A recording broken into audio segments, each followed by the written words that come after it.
AVM 3 எழுத்து மாதிரி பணிவு, பண்பு, ஒழுக்கம் இது எல்லாத்துக்கும் ஒரு ஒட்டுமொத்தமான உருவம் வந்து சரவணன் சார்.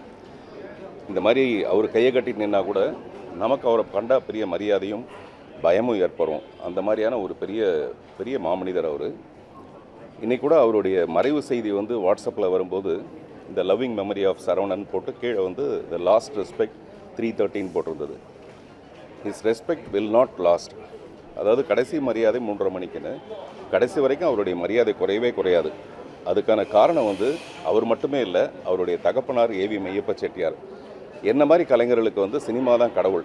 அப்படி பார்த்தா மெய்யப்ப செட்டியார் வந்து கடவுளுடைய பிரதிநிதி மாதிரி, சரவணன் சாரும் அந்த மாதிரி தான்.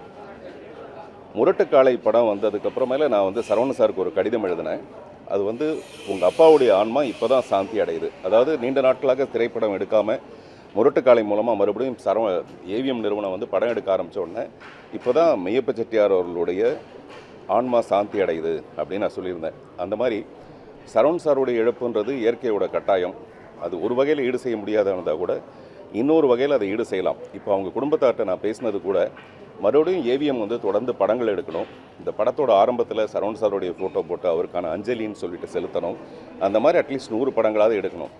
என்ன மாதிரி மிக சாதாரண கலைஞர்களுக்கு கூட வெற்றி தோல்விக்கெல்லாம் அப்பாற்பட்டு திரைப்படங்கள் எடுக்கும்போது ஏவிஎம் நிறுவனம் வந்து மிகப்பெரிய மரியாதைக்குரியது. பெரிய ஸ்டுடியோ இருக்குது. அதனால் அவங்க தொடர்ந்து படம் பண்ணணும். அது மட்டும்தான் ஒரு சினிமா ரசிகனா, சினிமா கலைஞனா என்னுடைய வேண்டுதல். அவருடைய ஆன்மா சாந்தி அடைய பிரார்த்திக்கிறேன்.